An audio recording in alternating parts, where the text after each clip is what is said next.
B.A Geography, Semester 6, Geographic Information System, Lesson 11, Data Display.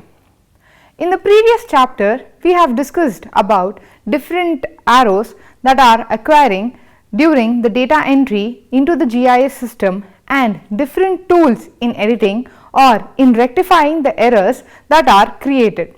In this chapter, we will discuss about how the data is displayed and various elements that are involved in cartography.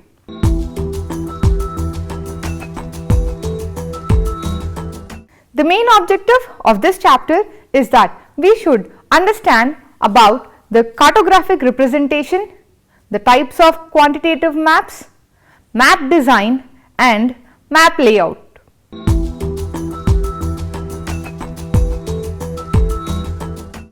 Maps are basic elements in GIS as view, query and analysis data through map.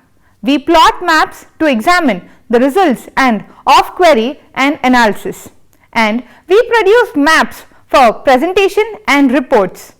As a visual tool, maps are most effective in communicating geospatial data, whether the emphasis is on the location or the distribution pattern of the data. The common map elements are title, body, legend, north arrow, scale bar, acknowledgement and need line or map border. Other elements include the graticule or grid, name of the map projection, insert or location map and data quality information. There is large improvement in data display which is very important in commercial GIS packages. Desktop GIS packages with the geographical user interface are excellent for data display for two reasons. First, the map maker can simply point and click on the graphic icons to create a map.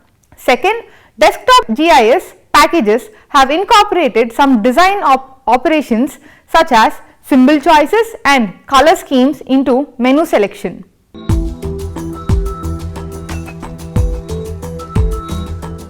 Cartographic representation.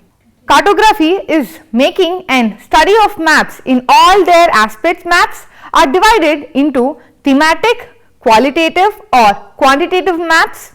The thematic maps display large distribution pattern of a selected theme such as distribution of population density by country. A qualitative map displays different types of data such as vegetation types, whereas a quantitative map communicates ranged or numeric data such as city population. Regardless of the type of the map, cartographers present the map data to the map reader by using symbols, colors, data classification and generalization.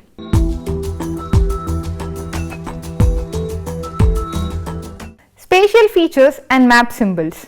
Spatial features are characterized by their location and attributes. To display a spatial feature on a map, we use a map symbol to indicate its location and visual variable or visual variables with the symbol to show its attribute. The choice of map symbol is simple for raster data. It is displayed as point, line or polygon. The choice of map symbol for vector data depends on the feature types.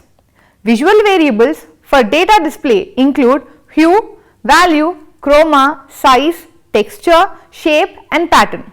The choice of visual variable depends on the type of data to be displayed.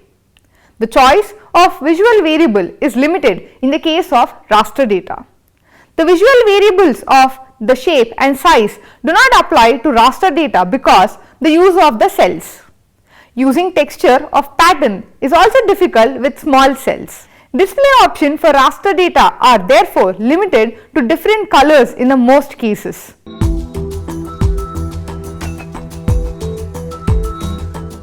Use of color. Because color adds a special appeal to a map, map makers will choose color maps over black and white maps whenever possible.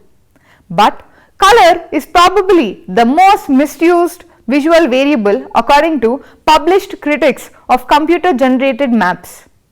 The user of color in map making must begin with an understanding of visual dimensions of hue, value and chroma. Hue is a quality that distinguishes one color from other, such as red from blue. Value is the lightness or darkness of the color, with the black at the lower end and the white at the higher end. We generally perceive darker symbols on the map as being more important or higher in magnitude. Also called saturation or intensity, chroma refers to the richness or brilliance of the color.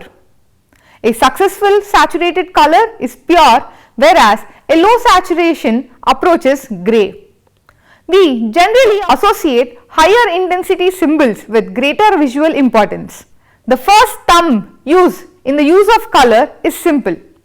Hue is a visual variable better suited for qualitative data, whereas value and chroma are better suited for quantitative data.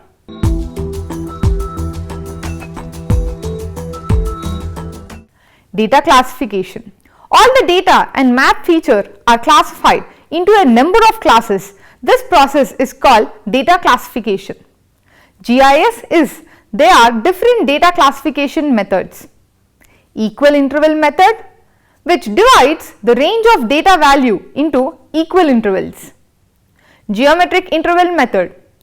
This method groups data values into classes of increasingly larger interval. Equal frequency, also called as quantile method. This method divides the total number of data value by the number of classes and ensures that each class contains the same number of data value. Mean and standard deviation method. This method sets the class breaks at unit of standard deviation above or below the mean. With changes in the classification method, the number of classes or both the same data can produce different looking maps and different spatial patterns. This is why map makers usually experiment with data classification before deciding on a classification scheme for the final map. Although the decision is ultimately subjective, it should be guided by map purpose and map communication principles.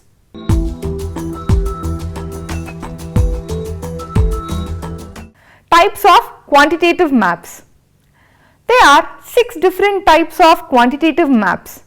They are dot map, choropleth map, map graduated symbol map, the pie chart map, a proportional symbol map, the is-arithmetic map.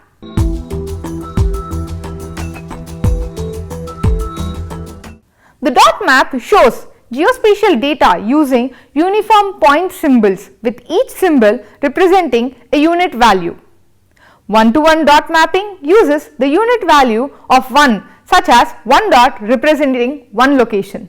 But in most cases, it is one-to-many dot mapping and the unit value is greater than 1. The placement of dots becomes a major consideration in one-to-many dot data.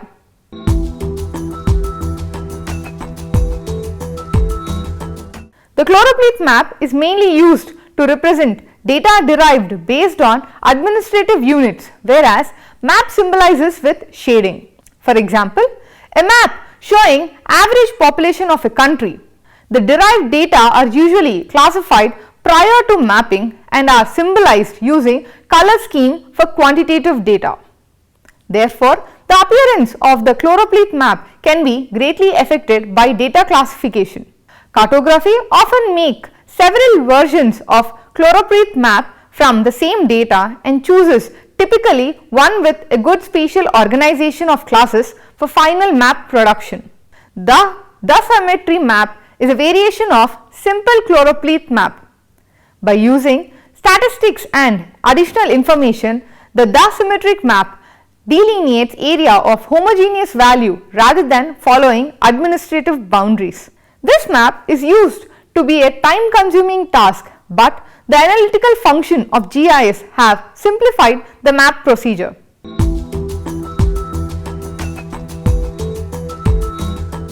GIS package such as ArcGIS uses the term graduated color map to cover the choropleth and symmetric maps because both map types use a graduated color scheme to show the variation in spatial data. This map uses different size symbols such as circles, squares or triangles to represent different ranges of values. For example, we can use graduated symbols to represent cities of different population ranges. Two important issues to this map type are the range of the size and the discrete label difference between sizes. Both issues are inextricably related to the number of graduated symbols on a map.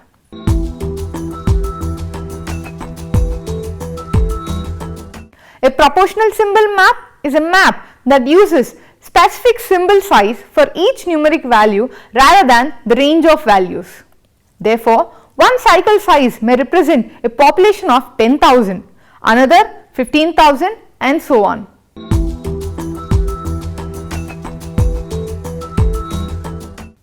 The chart map uses either pie charts or bar charts.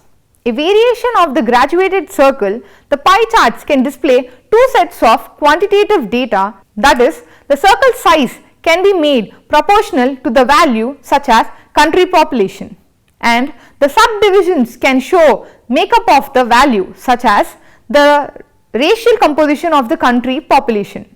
Bar chart uses vertical bars or their heights to represent quantitative data. Bar charts are typically useful for comparing data side by side. The flow map displays different quantities of flow data such as traffic volume and stream flow by varying the line symbol width. Similar to graduated symbol, the flow symbol usually represents ranges of values.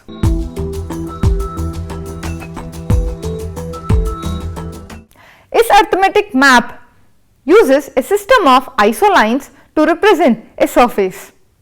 Each isoline connects points of equal value. GIS often uses the arithmetic map to display the terrain and statistical surface created by spatial interpolation.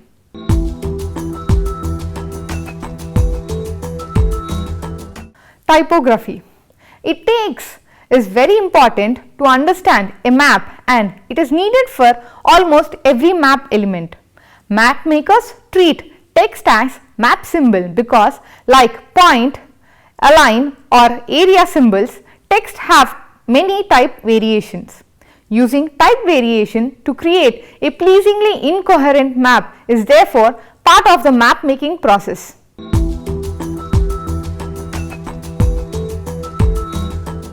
Type variations. Type can vary in the type of face form. A typeface refers to a design character of the type period. Two main groups of typefaces are serif and sans serif. Serif are small finishing touches at the end of the line strokes and which tend to make running text in newspaper and books easier to read. Compared to serif types, sans serif types appear similar and bold. Although it is rarely used in books or other text intensive materials, a sans serif type stands up well on maps with complex map symbols and remain legible even in small faces. Type form variation include type, weight type with upright versus slanted, and uppercase versus lowercase. Font is a complete set of all variants of a given typeface. Font on a computer are those loaded from the printer manufacturer and software packages. They are usually enough for mapping processes. If necessary, additional font can be imported into GIS packages. Type can also vary in size and color. Type size measures the height of the letter in points within 72 points to an inch. Printed letter look smaller than what they are point size suggests. The point size is supposed to be measured from a metal type block which must accommodate the lowest point of the defender to the highest part of the sender. But no letters extend to the very edge of the block. Text color is a color of the letters. In addition to the colors, letters may also appear with drop shadow, halo or fill pattern.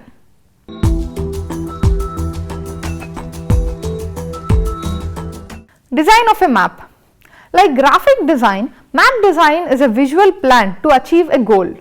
The purpose of the map design is to enhance map communication, which is Particularly important for thematic map as well as designed map is balanced, coherent, ordered and interesting to look at, whereas a poorly designed map is a confusing and disoriented.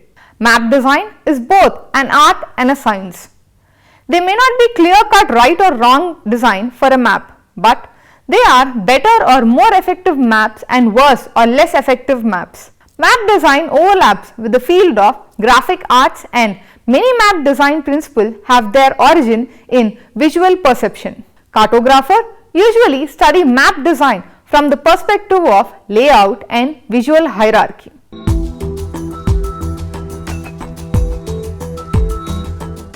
Layout or planner organization deals with the arrangement and composition of various map elements.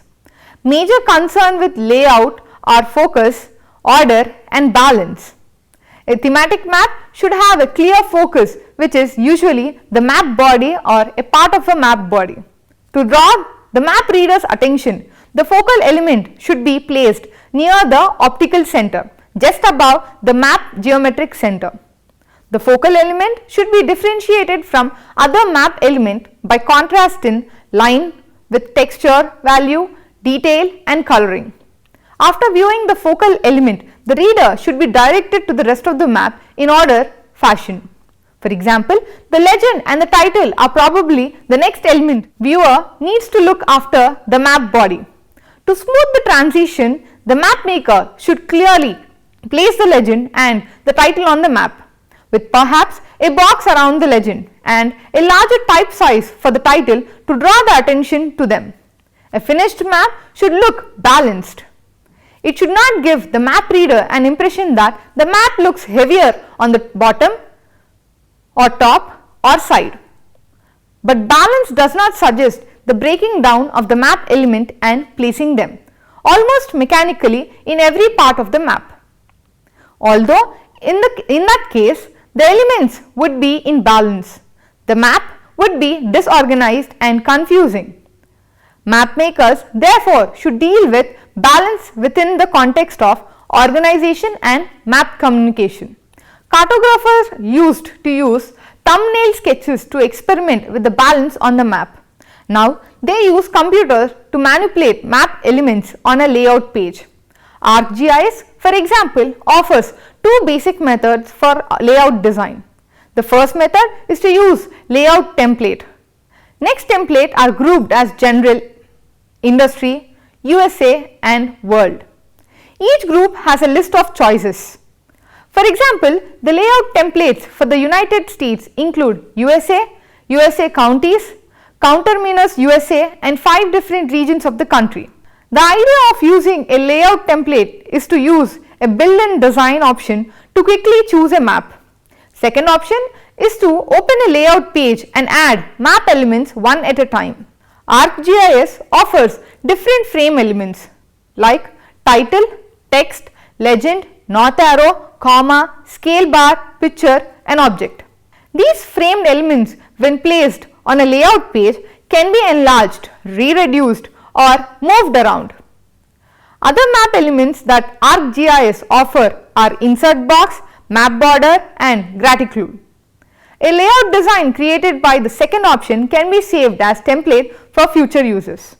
Regardless of the method used in layout design, the legend deserves special consideration. The legend includes description of all the layers that make up a map. For example, a map showing different classes of the cities and roads in a state require a minimum of 3 layers, that is, one for city, one for road and one for state boundaries. As a default, these descriptions are placed together as a single graphic elements, which can become quite lengthy with multiple layers. A lengthy legend presents a problem in balancing a layout design. One solution is to divide the legend into 2 or more columns and to remove useless legend description, such as description of an outline symbol. Another solution is to convert the legend into graphics and regroup the graphic elements in the layout.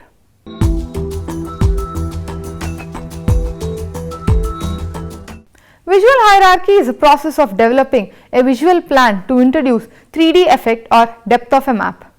Map makers create the visual hierarchy by placing map elements at different visual levels according to their importance to the map purpose. The most important element should be at the top of the hierarchy and should appear closest to the map reader. The least important element should be at the bottom. A thematic map may consist of 3 or more levels of visual hierarchy. The concept of visual hierarchy is an extension of the figure-ground relationship in visual perception. The figure is more important visually, appears closer to the viewer, has form and shape, has more impressive colors and has meaning. The ground is a background. Cartographers have adopted the depth cues for developing the figure-ground relationship in map design. Probably the simplest and yet most effective principle in creating a visual hierarchy is interposition or superimposition. Interposition uses the incomplete outline of an object to make it appear as though it is behind another. Example of interposition abound in maps, especially in newspaper and magazines. Continents on a map look more important or occupy a higher level in visual hierarchy if the lines of longitude and latitude stop at the coast. The map title, a legend or an inset map looks more prominent within a box with or without the drop shadow. When the map body is deliberately placed on the top of the neat line around a map, the map body will stand out more. Because interposition is so easy to use, it can be overused or misused. A map looks confusing if several of its elements compete for the map reader's attention simultaneously. Subdivisional organization is a map design principle that groups map symbols at primary and secondary levels. According to the intended visual hierarchy, each primary symbol is given a distinctive hue and the differentiation among the secondary symbol is based on color variation, pattern or texture. For example, all topical climate on the climate map are shown in red and different tropical climate are distinguished by different shades of red. Subdivisional organization is most useful for map with many map symbols such as climate, soil, geology and vegetation map. Contrast in a basic element in map design important to layout as well as to visual hierarchy. Contrast in size or width can make the state outline look more important than county boundaries, and larger cities look more important than smaller ones. Contrast in color can separate the figure from the ground. Cartographers often use a warm color, example orange to red, for the figures and a cool color blue for ground. Contrast in texture can also differentiate between the figure and ground because the area containing more detail, a greater amount of texture tends to stand out on the map. Like the use of interposition, too much contrast can create a confusing map appearance. For instance, if the bright and green are used side by side as area symbols on a map, they appear to vibrate. A tool that many GIS packages offer for data display is called transparency, which controls the percentage of a layer that is transparent. Transparency can be useful in creating a visual hierarchy by toning down the symbols of a background layer. Suppose we want to superimpose a layer showing major cities on the top of the layer, showing the rates of population change by the county. We can apply transparency to the county layer so that the city layer will stand out more.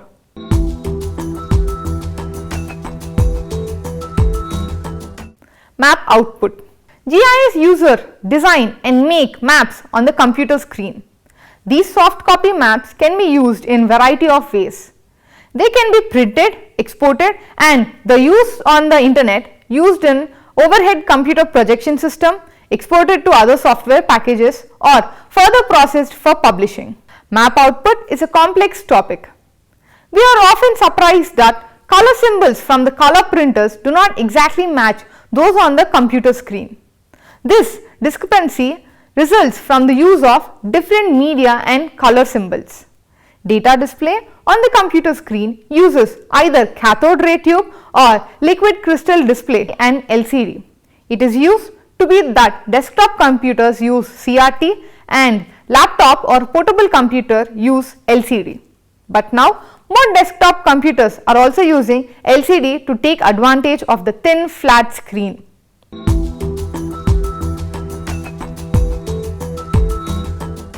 Summary. In this chapter, we understood about different upper graphic representation which helps us to understand the map. Types of qualitative map which helps us in distinguishing and usage of different maps. Map design which helps us in understanding the different aspects that are present in the making of a map.